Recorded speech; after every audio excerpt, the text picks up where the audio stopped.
अस्सलामु अलैकुम वरहमतुल्लाहि वबरकातुहू। सवाल ये है कि अगर किसी शख्स को नमाज़ पढ़ते हुए बहुत ज़्यादा बुरे ख़यालात आते हैं तो क्या उसकी नमाज़ होगी या उस नमाज़ को दोबारा पढ़ना पड़ेगा? इस हवाले से शरई तौर पर हुक्म क्या है, आइए हम इस मसले के बारे में जानते हैं। और उसके साथ साथ आज मैं आपको दो ऐसे पावरफुल वजीफ़े बताऊंगा कि अगर आप उस पर अमल करें तो इंशाअल्लाह अज़्ज़ व जल आपको नमाज में बुरे ख़याल नहीं आएंगे, आप इससे महफूज हो जाएंगे, आप शैतान के शर से बच पाएंगे। नमाज कोर्स की एक और अहम वीडियो के साथ आज हम आपकी खिदमत में हाजिर हैं। पिछली वीडियोस के अंदर हमने नमाज के फ़राइज़, वाजिबात, सना के मुतालिक और तावुज़ तस्मिया के मुतालिक हमने जाना। अगर आप नमाज के वो मसाइल जानना चाहते हैं तो चैनल की प्ले लिस्ट के अंदर नमाज कोर्स के नाम से एक प्ले लिस्ट है, आप वहां जाकर ये तमाम मसाइल जान पाएंगे। आज की वीडियो में हम ये जानेंगे कि अगर नमाज में किसी शख्स को बहुत ज़्यादा बुरे ख़यालात आते हों तो क्या उसकी नमाज हो जाएगी या ऐसी नमाज को दोबारा पढ़ना पड़ेगा। देखें, नमाज में बुरे ख़याल आना, कुछ लोग ऐसे होते हैं कि वो जानबूझकर अपना जहन जो है वो इधर उधर रखते हैं, दुनियावी ख़यालात अपने जहन में लाते हैं, कारोबार की बातें, दुनिया की बातें। इस तरह बिल्कुल नहीं करना चाहिए। नमाज खुशू खुजू के साथ अदा की जाए। नमाज का जो असल मकसद है वो बंदा अल्लाह की बारगाह में हाज़िर होता है।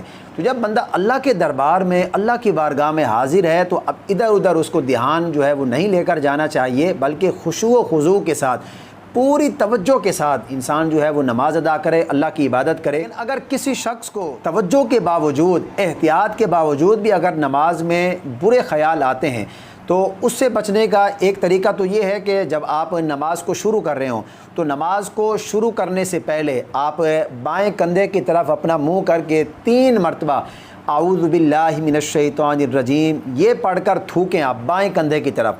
अब अगर कोई ऐसी जगह है जहाँ आप थूक नहीं सकते, मस्जिद है या कोई भी ऐसी जगह है जहाँ आप थूक नहीं सकते, तो आप इशारतन थूकें, इस तरह थू थू थू, इस तरह करके आप जो है वो थूकें। तो इंशाअल्लाह अज़्ज़ व जल आप इस पर अमल करेंगे तो इंशाअल्लाह आपको बहुत ज़्यादा फ़ायदा हासिल होगा।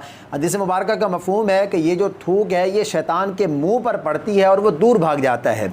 और दूसरा तरीका इसका, वो भी बड़ा बेहतरीन तरीका है नमाज में बुरे ख़याल से बचने का, वो ये है कि आप कोशिश करें कि मुकम्मल नमाज को आप ट्रांसलेट के साथ याद कीजिए, यानी तर्जुमे के साथ याद कीजिए। सना का तर्जुमा है, सूरतुल फातिहा है, उसके साथ जो आपने सूरतें मिलानी हैं उनका तर्जुमा आप याद कर लें।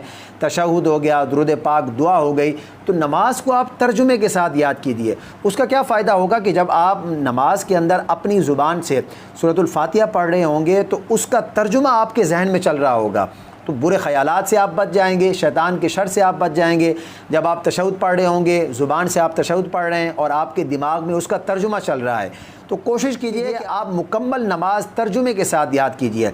ये 2 तरीके मैंने आपको बताएं, आप इस पर अमल करेंगे तो इंशाअल्लाह आपको बहुत ज़्यादा फ़ायदा होगा। अब रहा ये सवाल कि अगर किसी शख्स के दिमाग में दौरान नमाज बहुत ज़्यादा बुरे ख़यालात आते हों तो क्या उसकी नमाज हो जाएगी या इस नमाज को दोबारा पढ़ना पड़ेगा। देखें, अगर कोई शख्स नमाज के फ़राइज़ और वाजिबात को मुकम्मल और सही तरीके से अदा कर लेता है तो उसकी नमाज हो जाएगी। महज ख़याल आने से नमाज फासिद नहीं होगी, उसकी नमाज बिल्कुल दुरुस्त होगी, उसकी नमाज हो जाएगी। बचना चाहिए, जानबूझ के अपना जहन इधर उधर जो है वो नहीं लेकर जाना चाहिए। और अगर जो के बावजूद भी, बचने के बावजूद भी अगर किसी के जहन में बुरे ख़यालात आते हैं तो 2 तरीके मैंने आपको बता दिए हैं। इंशाअल्लाह अज़्ज़ व जल अगर आप उस पर अमल करेंगे तो आपको बहुत ज़्यादा फ़ायदा होगा। मुझे उम्मीद है कि ये मसला आपकी समझ में आ गया होगा। इस वीडियो को सदका जारिया समझकर अपने दोस्तों के साथ ज़्यादा से ज़्यादा शेयर कीजिए ताकि उनके इल्म में भी इजाफ़ा हो सके। इस पर अमल करेंगे तो इसका आपको भी सवाब होगा। मुझे अपनी ख़ास दुआओं में ज़रूर याद रखें। अल्लाह पाक हम सबको सही मानों में दीन मतीन की समझ अता फ़रमाए।